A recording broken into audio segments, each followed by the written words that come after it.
ಕೋಗಿಲು ಲೇಔಟ್ನ ನಿರಾಶ್ರಿತರಿಗೆ ಮನೆ ಕೊಡೋದಕ್ಕೆ ಸಜ್ಜಾಗಿರೋ ಸರ್ಕಾರ ಮತ್ತೊಂದು ಕಡೆ ಅಕ್ರಮದ ಸೂತ್ರಧಾರರಿಗೆ ಬಿಸಿ ಮುಟ್ಟಿಸುತ್ತಿದ್ದಾರೆ.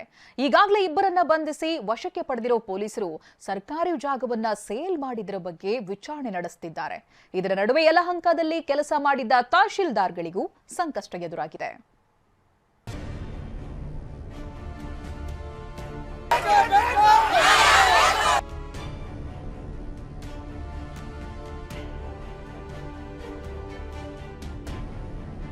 ಕೋಗಿಲು ಅಕ್ರಮ, ಇಬ್ಬರ ಬಂಧನ, ಮತ್ತಿಬ್ಬರಿಗಾಗಿ ಹುಡುಕಾಟ.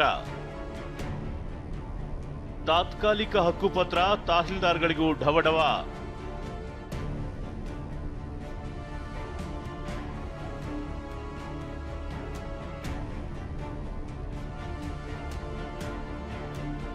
ಡಿಸೆಂಬರ್ 20ರಂದು ಕೋಗಿಲು ಲೇಔಟ್ಗೆ ಎಂಟ್ರಿ ಕೊಟ್ಟಿದ್ದ ಜಿಬಿಎ ಅಧಿಕಾರಿಗಳು 167 ಅಕ್ರಮ ಮನೆಗಳನ್ನ ನೆಲಸಮ ಮಾಡಿದ್ರು. ಅಕ್ರಮವಾಗಿ ಸರ್ಕಾರಿ ಜಾಗ ಭೂ ಕಬಳಿಕೆ ಮಾಡಿರುವ ಕಾರಣಕ್ಕೆ ಘನತ್ಯಾಜ್ಯ ನಿರ್ವಹಣೆ ಇಲಾಖೆ ಅಧಿಕಾರಿ ಯಲಹಂಕ ಠಾಣೆಗೆ ದೂರು ನೀಡಿದ್ರು. ಈ ಸಂಬಂಧ ಯಲಹಂಕ ಪೊಲೀಸ್ ಠಾಣೆಯಲ್ಲಿ ಕೇಸ್ ದಾಖಲಾಗಿದೆ. ಅಕ್ರಮಕ್ಕೆ ಸಾಥ್ ಕೊಟ್ಟಿದ್ದ ವಿಜಯ್ ಹಾಗೂ ವಾಸಿಂ ಅನ್ನೋ ಇಬ್ಬರನ್ನ ಬಂಧಿಸಿರುವ ಪೊಲೀಸರು ರಾಬಿನ್ ಹಾಗೂ ಮುನಿ ಆಂಜಿನಪ್ಪ ಅನ್ನೋ ಮತ್ತಿಬ್ಬರಿಗಾಗಿ ಹುಡುಕಾಟ ನಡೆಸಿದ್ದಾರೆ.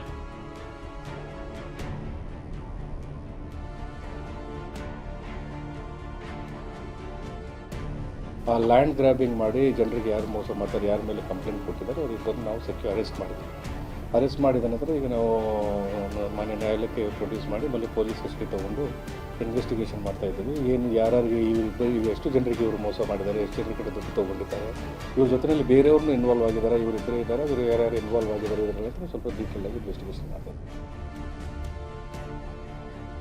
ವಿಜಯ್ ಹಾಗೂ ವಾಸಿಂರನ್ನ 14 ದಿನ ವಶಕ್ಕೆ ಪಡೆದಿರುವ ಪೊಲೀಸರು ಇದರ ಹಿಂದೆ ಮತ್ಯಾರು ಇದ್ದಾರೆ ಅನ್ನೋ ಬಗ್ಗೆಯೂ ವಿಚಾರಣೆ ನಡೆಸುತ್ತಿದ್ದಾರೆ. ಮತ್ತೊಂದು ಕಡೆ ತಾತ್ಕಾಲಿಕ ಹಕ್ಕುಪತ್ರ ನೀಡಿರುವ ತಹಶೀಲ್ದಾರ್ಗಳಿಗೂ ಸಂಕಷ್ಟ ಎದುರಾಗಿದೆ.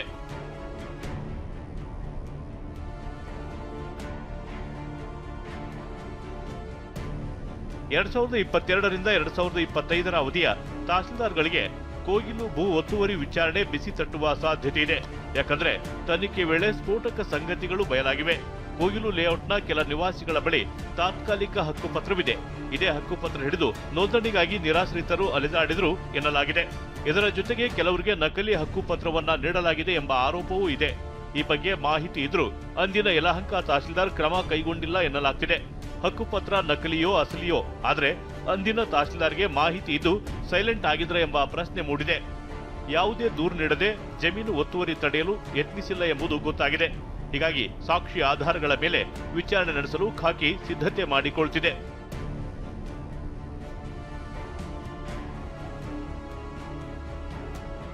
ಸದ್ಯ 20ಕ್ಕೂ ಹೆಚ್ಚು ಅಕ್ರಮವಾಸಿಗಳನ್ನ ವಿಚಾರಣೆ ನಡೆಸಲಾಗಿದ್ದು ಎಲ್ಲ ಆಯಾಮದಲ್ಲೂ ಪೊಲೀಸರು ತನಿಖೆ ಮಾಡುತ್ತಿದ್ದಾರೆ. ಎಷ್ಟು ಹಣ ಕೊಟ್ಟಿದ್ರಿ, ಯಾರಿಗೆ ಹಣ ಕೊಟ್ಟಿದ್ರಿ, ಯಾವಾಗ ಕೊಟ್ರಿ, ನಿಮಗೆ ದಾಖಲೆಗಳನ್ನ ನೀಡಿದ್ಯಾರು, ವಿದ್ಯುತ್ ಸಂಪರ್ಕ ಹೇಗೆ ತೆಗೆದುಕೊಂಡ್ರಿ, ದಾಖಲೆಗಳನ್ನ ಯಾರ್ಯಾರು ಮಾಡಿಸಿ ಕೊಟ್ರು ಅಂತೆಲ್ಲ ವಿಚಾರಣೆ ಮಾಡಲಾಗ್ತಿದೆ. ಶಿವಪ್ರಸಾದ್, TV9 ಬೆಂಗಳೂರು.